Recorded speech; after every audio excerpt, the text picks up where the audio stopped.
today. So, all right, so we are now being recorded, and we have two folks from Common Cause here today to talk to us about the charter amendments that will be going to the voters or potentially vetoed. We're not really sure where we're standing on those right now, but I do want all of the folks that come to these meetings to understand what's happening with these charter amendments.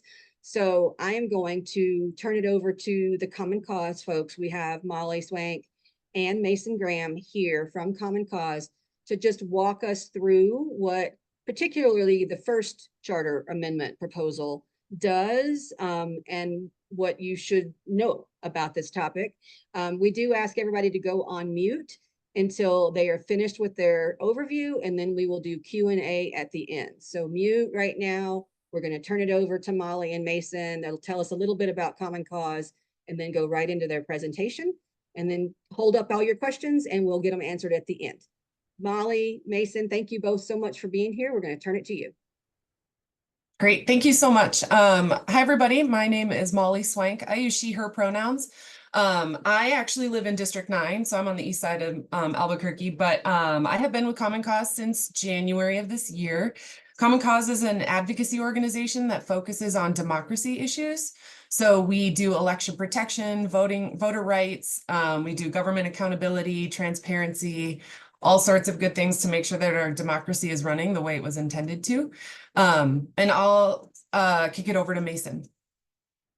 Good morning, everybody. Thank you, Councilor Fiebelkorn, for having us. My name is Mason Graham. I am the policy director for Common Cause. If you're paying attention, you might have seen my daughter, Murphy, hop up on screen.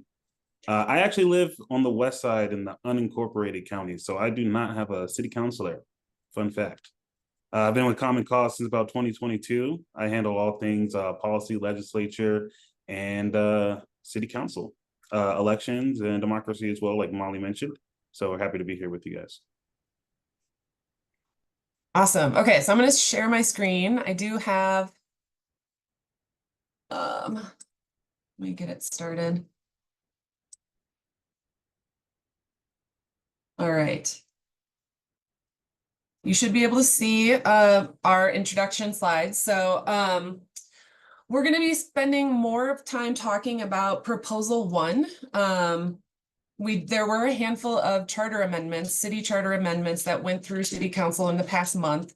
But Proposal 1 is the one that Common Cause is really watching and speaking out about. So we'll talk about that. So Proposal 1 wants to change Albuquerque city charter to modify how folks win city level races. So in 2023, Albuquerque voters put into... Yeah. I'm sorry. Is everyone on here seeing the shared screen?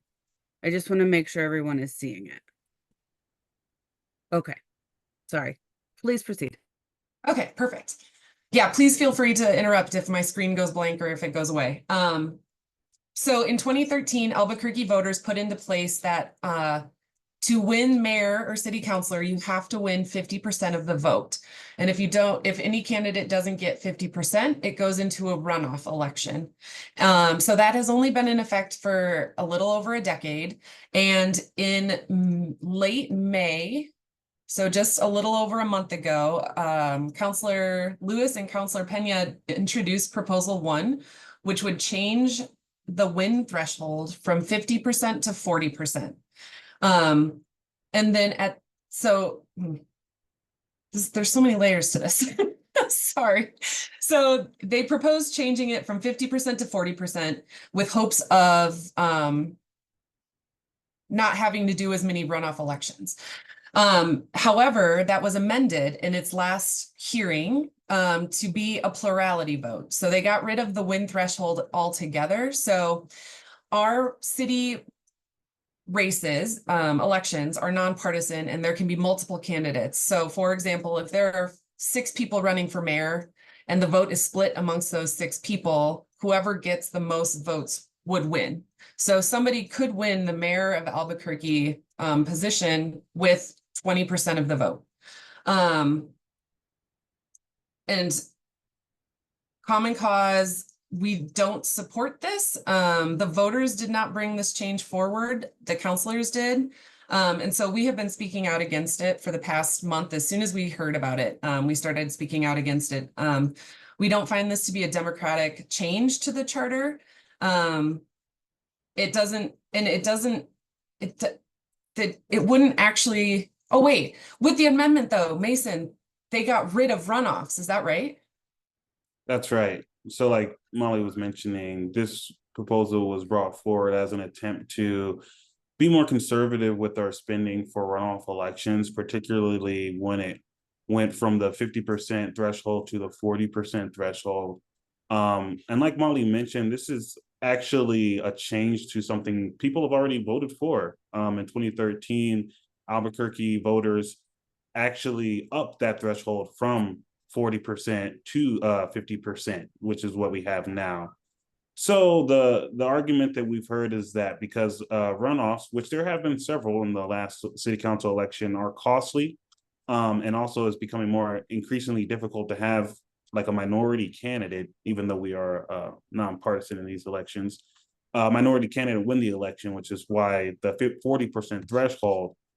But a curveball was thrown in at the last minute, at the 11th hour, where it would be amended to what's called a plurality vote, or winner take all, or first past the post.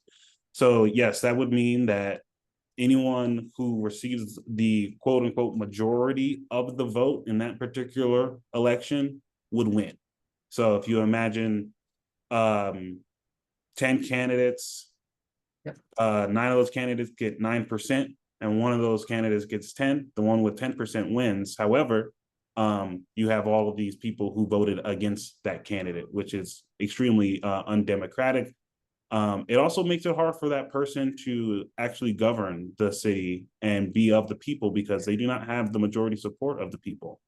We've heard time and time, and also from Albuquerque mayor, which we'll talk a little bit about how not having a majority of the vote makes you less, less viable as a candidate, less, I can't think of the word.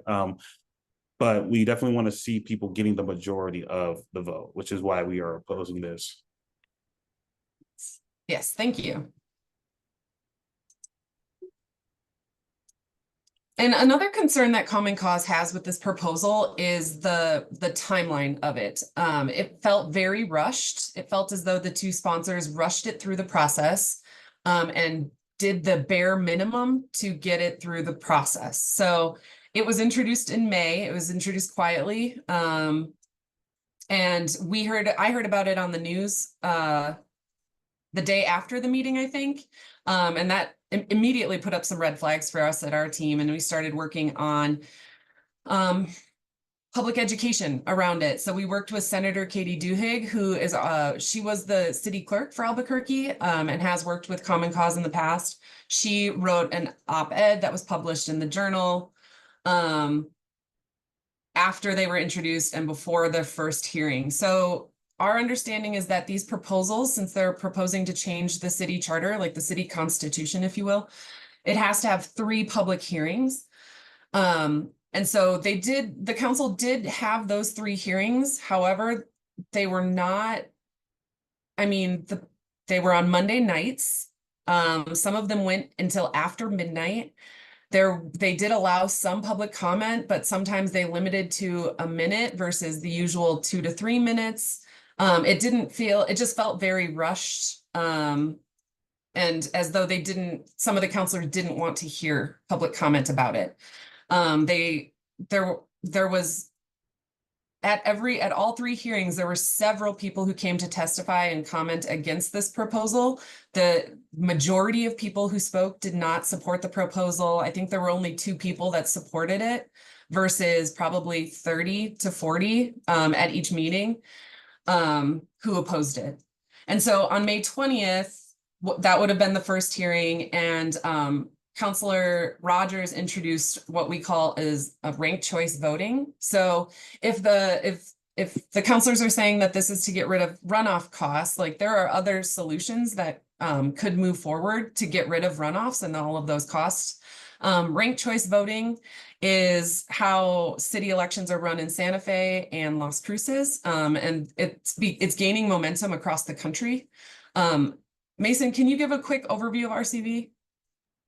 Absolutely. So for those who aren't familiar with RCV, ranked choice voting, also known as instant runoff, what it is a electoral system in order to streamline things like runoff elections, or actually it would eliminate runoff elections altogether, because it gives voters the ability to choose multiple candidates and rank them based off their preferences. So we have candidate A, candidate B, and candidate C. Throughout the electoral election season, they've all made pretty compelling arguments, except for candidate C. Nobody likes him. So we'll go to the poll on election day, and you'll see all three candidates on the ballot. So what you would do is you would rank them. So you would say candidate B is my first choice. That's who I want to win. But I think I would be okay if candidate A also won. So I'm going to choose him as 2. But I absolutely do not want candidate C to win. So I'm going to rank them as 3. So when all those ballots are received, the tabulation is a little bit different. This time, instead of we're putting candidates into 2 buckets, obviously we have multiple candidates in this system. We also rank them based off of where you rank them on the ballot. So if candidate B receives 100 first ranked choices, and then candidate C receives 90 first ranked choices, and say candidate B receives 80 first ranked choices, what will happen then is that the candidate, which would be candidate B, who you voted for, would drop off because they received the least amount of first ranked choices. But whoever voted for candidate A or candidate C as their second choice, those votes would be allocated to that candidate. So what could potentially happen is candidate A, who initially had the most amount of votes with 100, and candidate B, who had the second most amount of votes with 80, once those votes get reallocated, candidate B could potentially end up winning the election because you ranked him as your second best choice. So that was a little hard to explain, but in practice, it's very simple. We rank things by our preferences every day. And the tabulation does take just a little bit more time, but we really enjoy the system, like the system when we promote it, because it does, one, eliminate the need for runoff elections where we see lots of people dropping off. They don't come back to vote. They don't know when the runoff election is happening, and they are expensive. And 2, the person who does end up being elected does have a true majority, because that person who received the second ranking, still voters are saying, yes, I would be okay with this person running, as opposed to somebody who doesn't receive any majority, and so they're eliminated. I hope that was a good explanation. Yeah, that was great. Thank you, Mason. And so Councilor Rogers introduced ranked choice voting as another option. Instead of getting rid of instead of changing the win threshold, let's try a different system to get rid of runoffs. So that was introduced, and then at the next meeting, excuse me, on June 3rd, that failed. It was put up to vote and it was voted down. And there was more comments on proposal 1 on the 3rd. And then on the 17th, that was the 3rd public hearing, was when the amendment was introduced to get rid of even the 40% win threshold and just do the plurality vote. And it was that passed. So it passed on June 17th. I put out an opinion piece in the Albuquerque Journal that week as well, talking about our position, how we don't think that this was a democratic move. It felt as though some of the counselors did it for their own benefit, that they weren't listening to the constituents. They weren't listening to the voters. So that piece went out the weekend after. And so it feels really fast. And this is changing our city constitution. We brought up the idea of ranked choice voting. We tried to introduce the idea of doing a charter review task force so that the public could give more input. Like all of the options would be weighed. It wouldn't just be this one change. every single one of those things were voted down. I'm not sure if it was Councilor Rogers or if it was you, Councilor Fiebelkorn, but one of the councilors introduced the idea of having to do an educational campaign for Albuquerque voters about this change, because it is a big change, and that was voted down. So the majority of the councilors voted down even educating voters about this. It doesn't feel like they want the voters to know about it. So yeah, go ahead. Molly, if you don't mind, if I just want to point out on this timeline for folks, like Molly was mentioning at the offset, those 3 meetings were required, and you can see they all take place in the span of 1 month. But this amendment for plurality happens on the very last meeting. That is something, like I mentioned, did catch us by surprise. I believe it caught a few of the other councilors by surprise, because this goes beyond just lowering the election threshold. This would dramatically change the way that our elections are run in Albuquerque. With the plurality type system, it's very possible that we could see more candidates running, and not all for the right reasons. We do see, instances where candidates are run to dilute the vote in order to make somebody receive more of the electorate, which we don't want here in Albuquerque. So I just wanted to point that out as, part of this timeline. And then many times, this vote took place after 10 o'clock. And I think I heard Councilor Fiebelkorn, speak out against that, saying that, and many other constituents saying that it's impossible for, everyday folks like yourself to show up, be educated, and by the time that they know this is happening, they're reading it in the paper the next morning. So just something to think about. Yes, thank you. So the changes did pass. The final vote was 6-3. You can see on the screen how the vote was broken down. Thank you to Councilor Fiebelkorn for voting to oppose it, and to Councilor Baca and Rogers as well.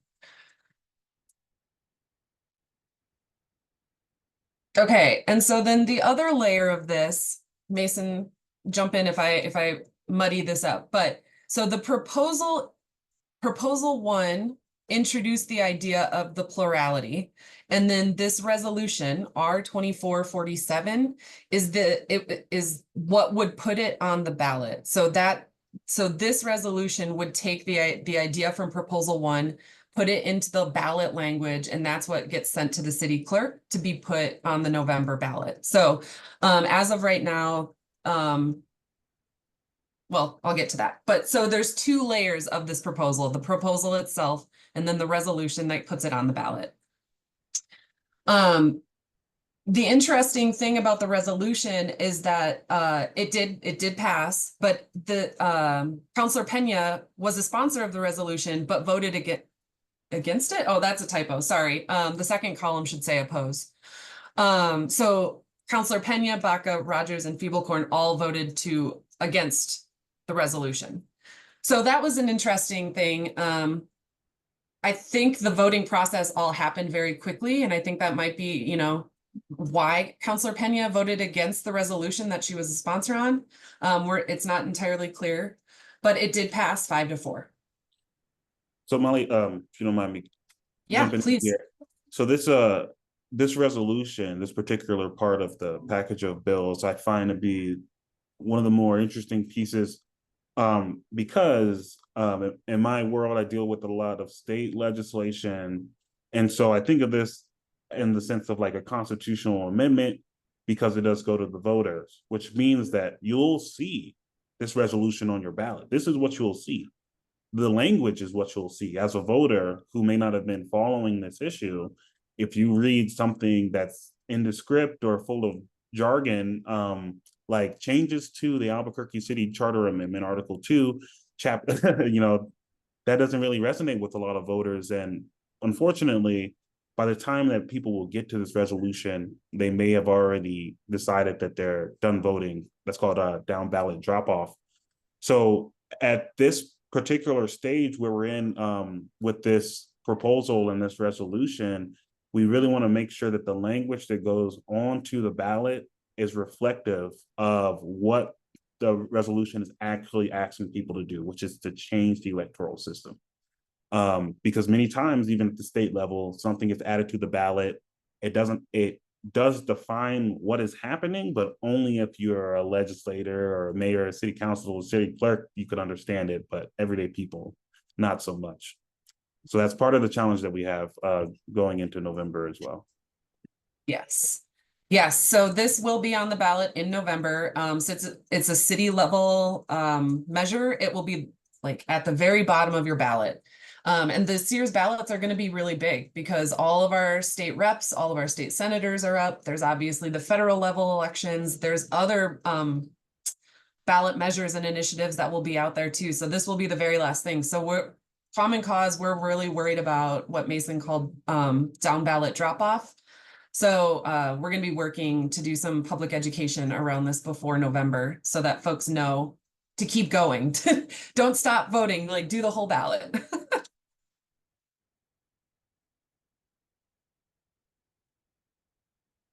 Okay. And then just this week, excuse me, Mayor Keller did veto the resolution.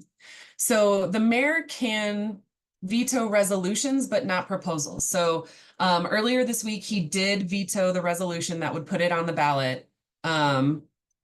So technically, right now, it's not moving forward, but the city council has the ability to override a mayoral veto. So if they have a supermajority vote, it's 6-3, right?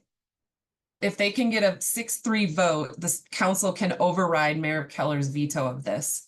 And so the council is on recess for the month of July. So their next meeting is going to be August 5th. And that's when we assume we're going to see an override vote. It's unclear how folks feel about the veto. We don't know how the councilors are going to vote. So we'll see. I hate to say that, but we'll see in the next couple of weeks what happens. And then the rest of the timeline here is just like the process for how things get put on the ballot and who they have to go to. So by August 19th, that's the final council meeting before the ballot submission. Then it has to go to the county commission by August 27th. And then it has to go to the Secretary of State by September 3rd. So like it's all like boom, boom. It's happening very, very quickly. And the deadlines are coming up. And Mason, I know that you were following these more, so I'm going to let you take these slides if that's okay. Absolutely. So some other changes that came up that alarmed us. Two of them did make it through. So first is remove, and I can't remember the numbers for all of them. I think there was some between like 1 and like 8 or something. So first was changing the process for the police chief and the fire chief. It would have created and Councilor Fiebelkorn might have to correct me if this is correct. I believe created a joint commission between city council and the mayor's office in order to do the hiring and the firing of the fire chief and the police chief. That did pass, I believe. That's what we have here on the slide. Separation of powers. You have this slide here, but I don't entirely recall what this is, so I'll have to come back to that. But I do want to talk about P24.5 and P24.6, which is on final passage. These two would change the term cycles for the city councilors and the mayors in both city councilors in both district and both even and odd district in the mayor's office, so that they coincide with one another. I think the next slide has more information about this, so I'll get to that. Before we do, I don't want to skip over this separation of powers. Can you remind me real quick what that is, Molly? I would honestly need Councilor Fiebelkorn to remind us what that is. Do you remember? Everything happened so fast and there were so many things. Yeah, just keep going. I can go over that at the end. Okay, great. Thank you. As soon as we start talking about it, I'll be like, oh yeah, that was important. Yes. Do you want me to move slides? Yeah, if we go to the next slide, we start talking about 24.5 and 24.6, both introduced by Councilor Pena. So, several bills that proposals that she's introduced. in regards to changing our elections. Now, whenever, somebody does that, that gives us a little bit of pause. These two would, like I mentioned, change the cycle for city council and the mayoral election. So starting in 2027, city councilors will have a 2-year term. So between 2027 and 2029, their term will end, but starting in 2029, they'll then be on a 4-year term. Now stick with me for a second. At the end of that 4 years is when the election for the mayor would happen. So we'd have 1 4-year term of city council, and then we would have the mayoral election at the same time. So essentially what this allows is for both of those elections to happen simultaneously. And the reason that this is very interesting for us is that somebody who's running, who's currently serving on city council could potentially also be running for mayor at the same time. Typically, we would want that person to step down, and I think as our system is now, because they're offset, you wouldn't be able to be reelected and then be reelected to mayor. But that's not the case with these proposals. So there's a number of conflict of interest with that. Obviously, if you're making changes to the city charter and laws while you're in the middle of a campaign for a higher office, that's not something that is very transparent.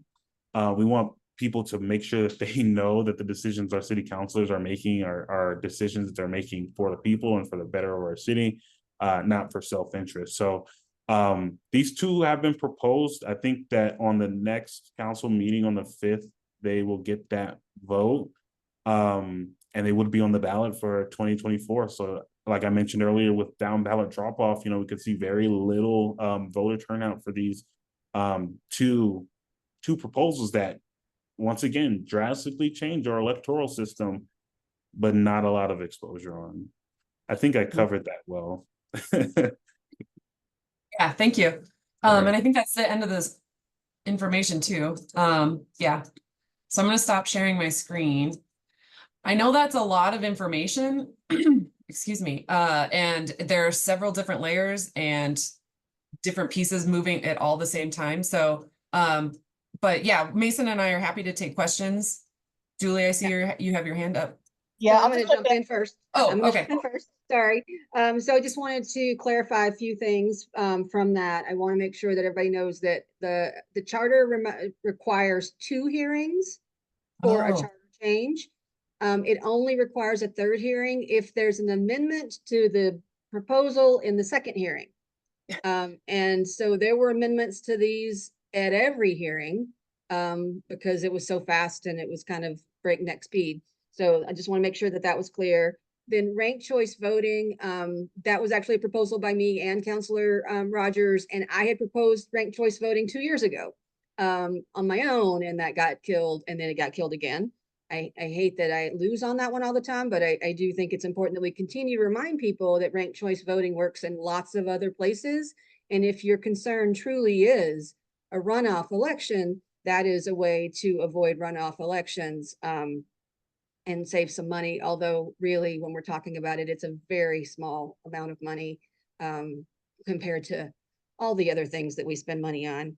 And then just wanted to clarify that the Charter Review Task Force was a proposal that Councilor Baca, Councilor Rogers, and I co-sponsored.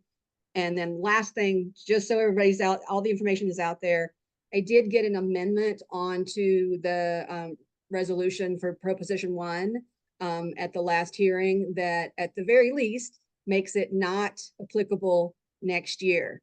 So even if this bill or if this proposal passes, doesn't get vetoed and is sent to the voters and the voters pass it, which I really don't see happening. But as a fail-safe, I feel very strongly that we, as in the city council, should not be voting for things that will immediately help us literally next year win an election. So, so that was on there. Okay, so now we're going to go to questions, Julie, and then we'll go to Patty. Yep, mine is like 2 parts. So I guess as the resolution stands right now, it's unclear to me when will it start? That's the first question. So is it 2027, 2026 if it were to pass? That's my first question. So I can answer that one really quickly because that was the amendment that I just talked about. We did amend it at the last meeting. My amendment surprisingly passed. And so it would have an effective date of January 1st, 2027, which would get us past the next elections. Okay, thank you. And then the second question is, the mayor has vetoed the resolution, if I'm understanding correctly. And what's confusing is is Clarissa Pena then the swing voter because she voted not to approve the resolution? That's confusing to me. So if there's any clarity you can provide, that would be helpful. Thank you. It's confusing to everyone. Mason, Molly, do you have anything to say?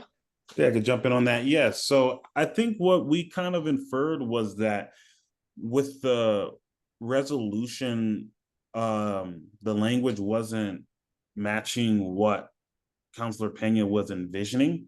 And like I mentioned, it's very important what the language is in that resolution. So I wouldn't call her a swing vote. It is her bill. I think that she may have voted that way as an attempt to get an opportunity to change it again. As far as where the council stands right now with the vote, though, there is support for these resolutions. They had support. We knew that they had the majority vote early on, which makes this entire process a lot more difficult because as far as swinging other city councilors, which really we're just looking at Basan and maybe Champaign, there's not a lot of wiggle room there.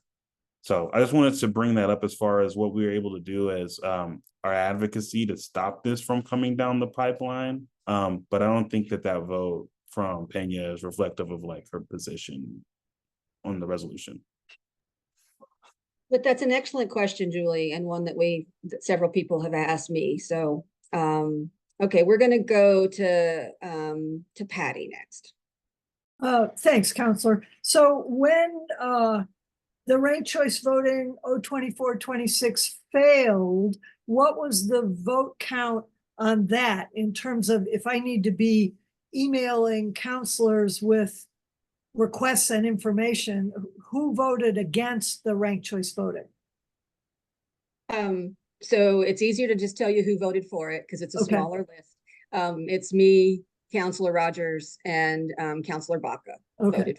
Everyone else voted against it. And it's very similar to when I proposed it 2 years ago.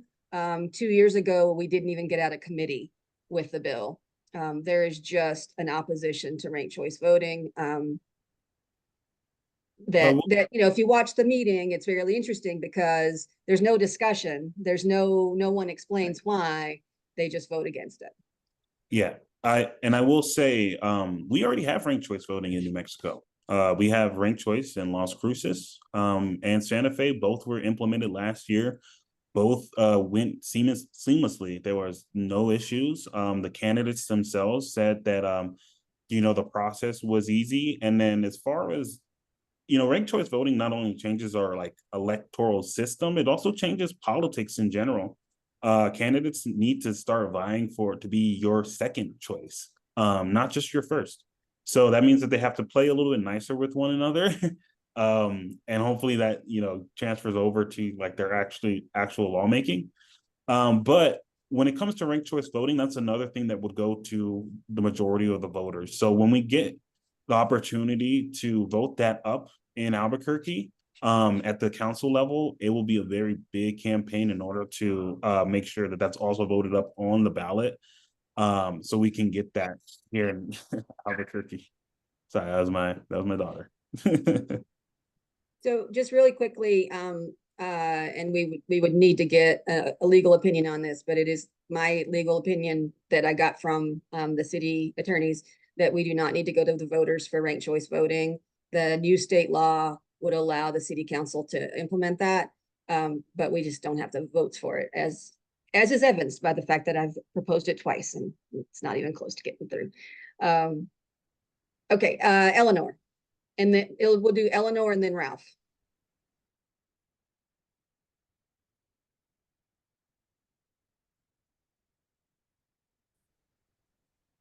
Eleanor, you're muted. You're muted.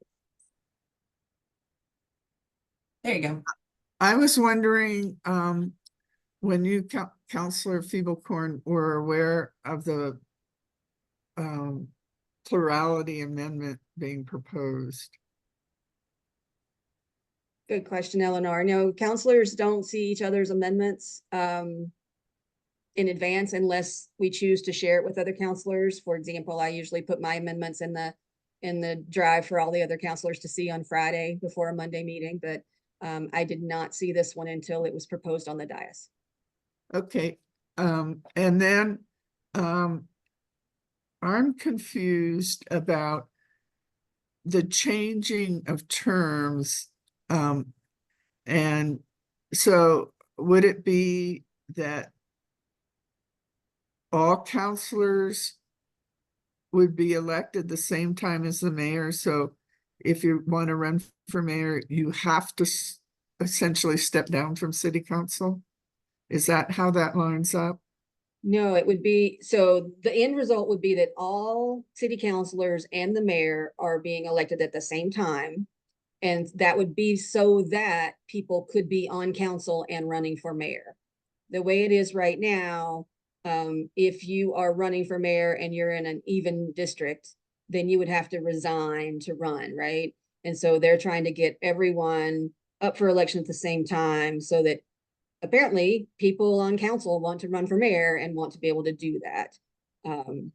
Well, I guess I don't understand if they're all elected at the same time, wouldn't they have to make a choice whether they were going to run for city council and mayor? So if they lost the mayor, they'd be off the council? Yes, but now if you're in an even number district. I understand. There's an unfairness there, I suppose. I'm not sure I would call it unfairness, but well, I hear you. I mean, I think it's unfair. I was appalled to find out all the city councilors didn't make the same amount of money. I did not know that. Yeah, just so folks can understand what we're talking about, the salary recommendation commission came back with a pretty large increase for city council pay, basically doubling the city council pay. But those of us that were already in office don't get that until if we just choose to run again, then upon re-election, we would get the additional. So right now on your city council, you have some of us making 1/2 of what others are making. And so what happens if the ordinance passed, but if the resolution doesn't pass, does it effectively negate the ordinance? Yes, it would not go onto the ballot. Okay. All right. Okay. Ralph? All right, thanks for the presentation, Molly and Mason. I quickly went to the Common Cause website and saw that there's a press release. It did say in the press release you were thanking Councilors Fiebelkorn and Rogers and Baca for voting against this charter amendment. But I thought the way this all came out was that ultimately Pena voted against it. You maybe had other reasons for doing so, but did vote against it. And I'm just wondering, given what you said, Mason, that maybe she is not a swing vote, but it seems to me that maybe there is a reason that she didn't like the amendment to change it to a plurality, and we could count on her vote to uphold the veto. The other thing is who introduced the amendment to lower it from 40% to a plurality? That's another question, and maybe I should wait for an answer to that because I have two other questions that are related to it. It was Councilor Pena that had the amendment to change it to plurality. Which is why we're not too concerned about her quote unquote swing vote. And but you said that she voted. Oh, go ahead. Ralph, hang on. I will just clarify. She voted for the Proposition 1 and voted against the Resolution 47. And so those are the companion bills. That's why, just so everybody understands, voting for one and not for the other is an interesting thing to do. Okay. Yeah, Do you think she got confused? Because the meeting was so long? no, Okay. I think she probably, and you know, we'll explore this. We will reach out to all the city councilors before the meeting. You know, we reached out to them before the initial meeting when this was all introduced, before it was amended to plurality, and then I believe then after. But so we will reach out to them before that next meeting with the mayor's veto. If there's an opportunity in the way that the proposal looks that Councilor Pena isn't satisfied with, and she, you know, upholds the veto because of that, that's a win. Now, I don't know what'll happen beyond that point, but we will definitely take that option. Okay.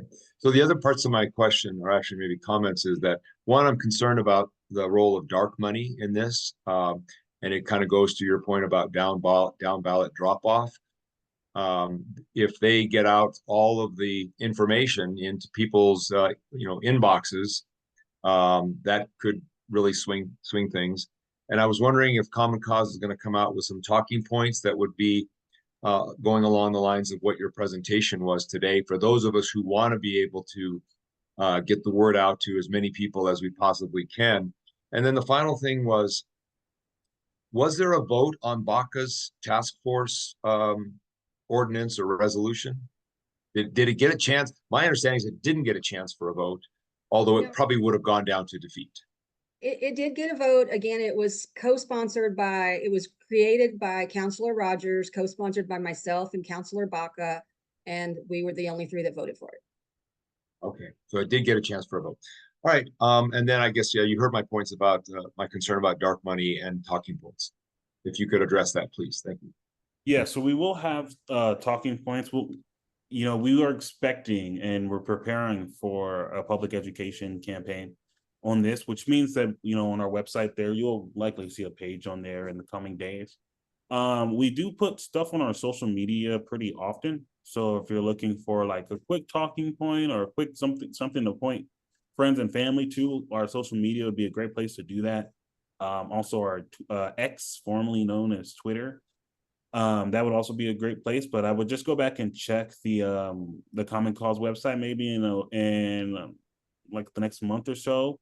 If this does get overridden, then you can definitely expect a lot bigger campaign from us as far as public education goes. And as far as dark money goes, you know, when it comes to dark money, it's hard to say where it's being used. That's why it's dark. But I'm not too concerned about the influence of dark money affecting the decision making or influencing this proposal coming up, or for it to actually potentially have a big play in the election if it does go to the ballot. I mean, you know, when we take a look at, you know, campaign finance and money and politics a lot, and I, you know, I always say, you know, what that essentially does is remove choice from people. But in this particular instance, I think what we would want to see is people show up, read the entire ballot, and we'll do our part to make sure that people do that. And if dark money is at play, then we will counteract it the best way that we can, which is by educating people. Okay, I'm going to do a time check. We have 4 minutes. We have 3 questions left. So I'm going to ask folks to please get their questions out pretty quickly. We're going to go Diane, Jane, and then Michelle. Diane? Hi, well, my question is really along the same lines as Rel, because we belong to the similar task force and groups and boards. Are you available to speak out to groups in July just to give more of a warning, you know, so we're aware, more people are aware what's going on in July? And then is your bigger campaign also going to be television ads and Facebook ads? And what are you prepared for, and for donations? And will Common Cause, I don't know how much you have to spend on this. I'm not clear. My other thing is, on the 27th, the commission votes, can the Oh,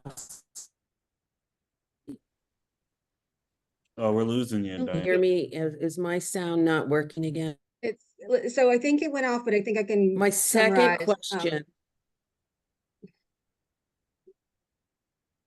I can't hear. I heard her first question, and her first question was, what happens if the county commission doesn't approve this? If it goes through the county commission to get on the ballot. So that one I can answer, and then and I'll can they vote? So the short answer is no.